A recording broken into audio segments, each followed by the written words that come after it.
Sim, agora eu disputo a reeleição como deputado federal e coordeno agora a parte da equipe do Ministério da Reforma de Estado, né? Como eu coloquei ali, o ministério que vai passar é transversal, vai passar por vários setores, Ministério da Gestão, Ministério do Trabalho, Ministério da Previdência, vai trabalhar junto com a Casa Civil, junto com a Secretaria-Geral, Secretaria de Relações Institucionais. E a partir de agora, né, para daqui dos próximos 2 meses, já passar a anunciar e coordenar também os primeiros nomes da nossa equipe econômica. Como você deu essa escolha, deputado? Você tinha números ali na pesquisa para o governo de São Paulo? Você falava até uma possível aliança com Paulo Serra do PSDB para fazer uma candidatura única. Como que se deu essa escolha? Não, aqui no estado de São Paulo, ou nós teremos candidatura própria do Partido Missão, ou nós não apoiaremos ninguém, né? Essa é a nossa decisão aqui dentro do estado.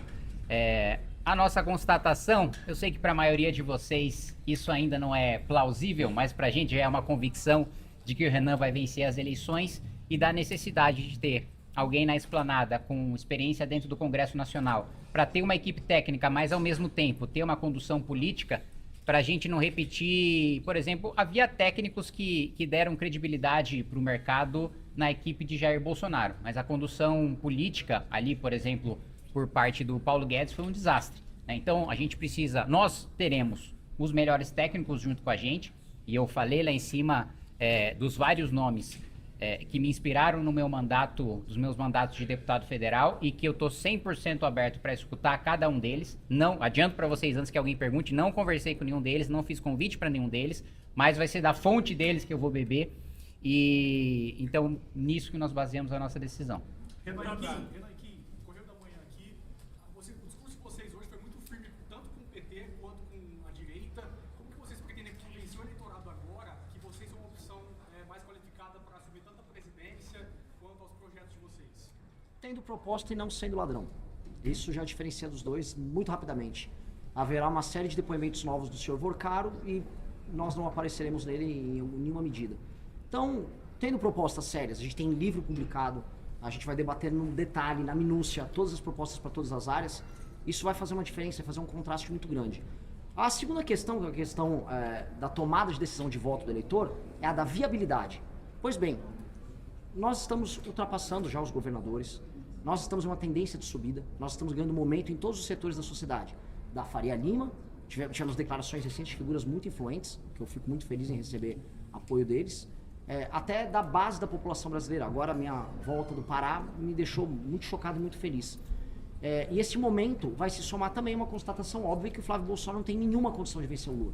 Por uma questão lógica, as pessoas tomarão uma decisão pragmática também em olhar para aquele que é viável, que está vindo logo em terceiro, para colocar em segundo, e aí, como diz o Kim, aí é segundo turno em história. Está gostando do conteúdo? Então deixe seu like e se inscreva no canal. Candidato, o tema é urna eletrônica, confiabilidade ou voto impresso. Qual a posição do senhor sobre esse nosso sistema de votação? Pra gente essa história é uma história encerrada. Essa não é uma história que a gente está colocando em discussão nessas eleições. Só para entender, vocês, embora o deputado Kim não tenha aceitado ser candidato a governador, o Missão terá candidato aqui em São Paulo? Você falou que pode ser essa decisão será tomada em breve, é isso? Ou ter candidato ou não ter, ou não apoiar ninguém? Entendi? Mas aí vai ficar sem palanque em São Paulo, Renan? Quando eu falei lá em cima que eu não acredito nessa história de palanque, é porque eu acho que esse é um termo antigo da política, em que você precisa de uma estrutura de um aliado para você conseguir fazer um evento, para você conseguir ter acesso à imprensa. Eu não preciso disso na candidatura e na pré-candidatura. De verdade, eu consigo fazer todos os meus eventos e rodar as nossas agendas sem ter um aliado, candidato. A nossa lógica política é uma lógica, vamos botar aí, 3.0, não é nem da internet, é já pós redes sociais, é das comunidades. A gente tem uma comunidade muito engajada e isso nos permite fazer pré-campanha e campanha sem demandar isso. Quem seriam os possíveis candidatos do Missão a governador agora que não será? Bom, primeiro, Zanini, a nossa escolha ou é ter uma candidatura própria ou é não ter e não apoiar ninguém. Eu acho que isso precisa ficar claro no primeiro momento. Segundo ponto, nós estamos conversando com algumas pessoas, alguns quadros que estão filiados ao Partido Missão, né? Não haverá coligação no estado de São Paulo, a não ser que aconteça algo extraordinário, mas são quadros próprios nossos e que a gente ainda não pode falar para você. No cenário hipotético, no segundo turno, Imagina que seja Tarcísio e Fernando Haddad. Vocês não apoiariam ninguém? A gente não vai falar de segundo turno antes de definir o nosso candidato no primeiro. Então, as pesquisas apontam que caso você não seja o candidato, a chance do Tarcísio vencer no primeiro turno é muito grande. O que vocês têm a dizer sobre isso? Olha, acho que aí é a questão da preocupação da campanha do Tarcísio. Eu acho que, inevitavelmente, em nós tendo uma candidatura própria, ainda que o nome não seja eu duvido muito que qualquer candidato vença no primeiro turno. Você citou vários economistas aí que poderiam ser colaboradores. Algum deles pode virar uma espécie de porta-voz econômico da candidatura presidencial, um posto Ipiranga do Renan, algo parecido? Não, olha, eu não vislumbro agora nós termos um chancelador, uma referência que vai ser o posto Ipiranga, por assim dizer. Primeiro, também existe uma diferença fundamental da candidatura do Renan, de nós do Partido Missão, para o Jair Bolsonaro. Jair Bolsonaro sabia falar absolutamente nada sobre economia. Nós temos o nosso programa já consolidado, que, aliás, será publicado em breve. Nós terminamos de revisar agora toda a parte econômica do Livro Amarelo. Então, nós temos um plano, temos um projeto. Renan sabe falar sobre esse plano, eu sei falar sobre esse plano. Então, o primeiro ponto é de que nós não precisamos de um salvador econômico, mas a ideia é nós anunciarmos, né, a partir de agora, quando os convites vão passar a ser feitos, nos próximos 2 meses, nomes respeitados no meio acadêmico, no mercado financeiro, para a nossa equipe econômica.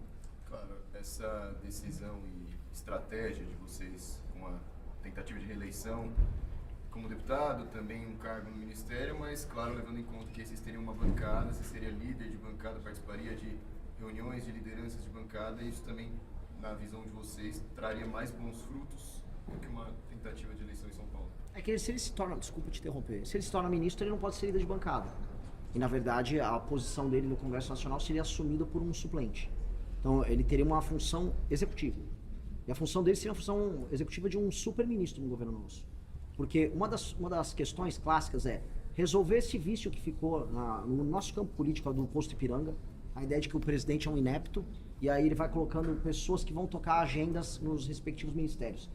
Nós, como partido, construímos a agenda antes. Então a agenda já está pronta, nós vamos convidar pessoas que referendem aquela agenda, tenham capacidade de gestão, e nós, como grupo político originário, o grupo que veio do MBL, que fundou o partido, nós vamos ter um ministério, um super-ministério para articular essas forças. Até porque não dá para eu falar em desfavelização, sem falar em infraestrutura, e sem falar, por exemplo, em corte de gasto, caso de despesa da parte do Estado.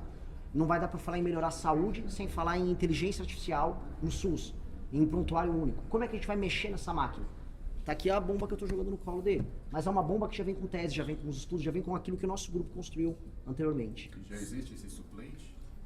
Aí depende da ordem dos candidatos na eleição, né? A gente não sabe quanto cada voto cada um vai ter. Quantos candidatos vocês pretendem eleger? Federais e estaduais? Todos. 513. Todos. Por São Paulo? 2, 3? 70. Não, mas assim, essa é uma pergunta que ela... É conta, né? Não, é conta. Por exemplo, se é uma pesquisa real-time Big Data. Se a eleição fosse hoje, eu teria 10% para presidente do estado de São Paulo. Se eu jogasse de uma razão e proporção com que o Almoedo jogou de voto de legenda Partido Novo, ele jogou 35%. 35% aqui em São Paulo, vamos falar que São Paulo tem 20 milhões de eleitores, eu fazer 10 são 2 milhões, 35 são 700 mil. São duas cadeiras de um terço. Só eu jogaria. Fora os votos que ele e os outros teriam. Isso, então, eu faria de legenda. Ele não está contando os votos individuais. Então, somando, eu acho que a gente faria no mínimo, num cenário desses, 5 cadeiras para deputado federal. No cenário de hoje, de acordo com o Real Time Data, que é um tipo de pesquisa que eu não concordo tanto com o método. Dito isso, como eu vou crescer muito, eu acho que o céu é o limite, eu acho que para ser presidente eu tenho que sair com pelo menos 15 em São Paulo. Candidato, o que seria, em resumo, a desfavelização? É literalmente desfavelização. É o que é uma favela não ser mais uma favela. É a ideia de você ir para um bairro que hoje não tem saneamento básico, em que as pessoas não têm título de propriedade sobre as suas moradias, em que os índices educacionais são mais baixos, em que a gravidez da adolescência está mais presente, em que em quase todos os casos o crime organizado está presente, em que as construções não foram autorizadas pela prefeitura, em que em geral são oriundas de uma invasão.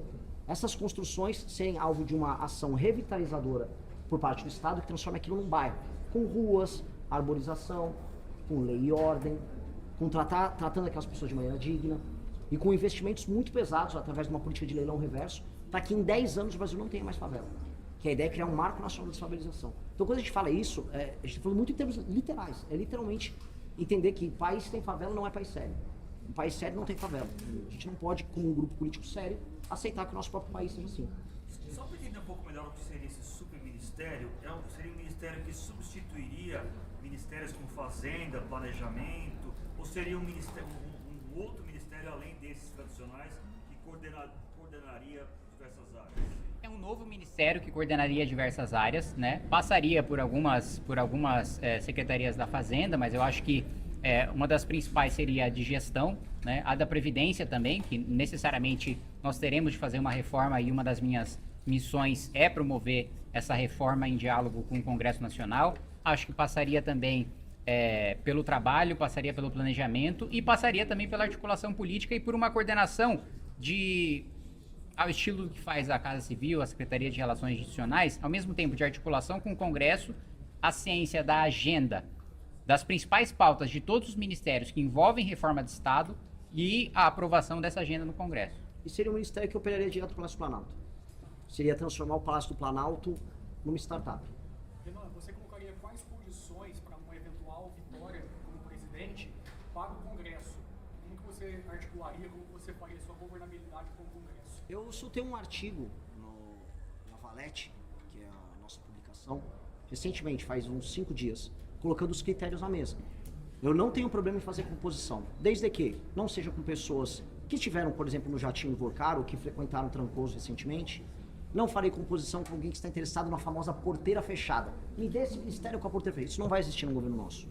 Pela primeira vez a gente vai pactuar, tornar público para todo mundo quais serão os termos para a composição de um governo. E aí nós sentaremos para conversar. O PSD quer conversar? Vamos conversar, PSD. Ah, vocês gostariam muito de cuidar da área vamos botar aqui do Ministério das Cidades. Eles adoram cidades, é o partido que mais vem em cidades. Ok, olha, nós temos um plano que chama Lei de Responsabilidade Gerencial. Quer tocar conosco? Não, eu tenho outra ideia. Poxa, é uma pena. Não haverá porteira fechada nisso. Então nós vamos nos abrir para conversar com todo mundo. Até porque nações sérias têm governo de composição. A gente é, por excelência, formado por democratas. Nós somos um grupo democrático. Dito isso, os critérios têm que estar na mesa. A gente tem que requalificar a forma como a gente monta governo no Brasil para não ser aquela várzea que a gente conhece hoje. Hoje é uma várzea. Hoje você não sabe os critérios que fizeram com que o PMDB viesse a aderir ao governo do Lula. Que o PSD estivesse no governo anterior do Bolsonaro e agora está no Lula. Por quê? O que os levaram a fazer isso? As pessoas têm que saber. E os termos estão no artigo. A defesa de uma agenda muito clara, a subscrição, ou seja, eles vão subscrever aquela agenda. Porque se você adere a um governo, você adere por causa de uma agenda. Se não é por causa de uma agenda, é por algum tema que não está claro. Então, será através da subscrição de uma agenda e do trabalho comum nessa agenda. Em São Paulo, a missão discute uma chapa com algum outro partido ou seria uma candidatura puro sangue? Deve ser uma candidatura puro sangue. Agora, mais uma vez, a política brasileira, a gente nunca sabe o que vai acontecer, mas a gente sabe que alguma coisa que a gente não sabe o que vai acontecer. O imponderável torna-se regra cada vez mais. Então, assim, a princípio, não, mas a gente não sabe como o cenário vai estar daqui a 1, 2 meses. A gente não sabe como é que vão estar as pesquisas presidenciais, como é que vão estar as pesquisas para o governo do Estado. Aliás, no momento que a gente vive, a gente não sabe nem quem vai estar solto. A gente sabe que a gente vai. Agora, os outros... Isso. Obrigado, gente. Se você gostou do vídeo, não se esqueça de deixar o seu like e se inscrever no canal. Te vejo no próximo vídeo.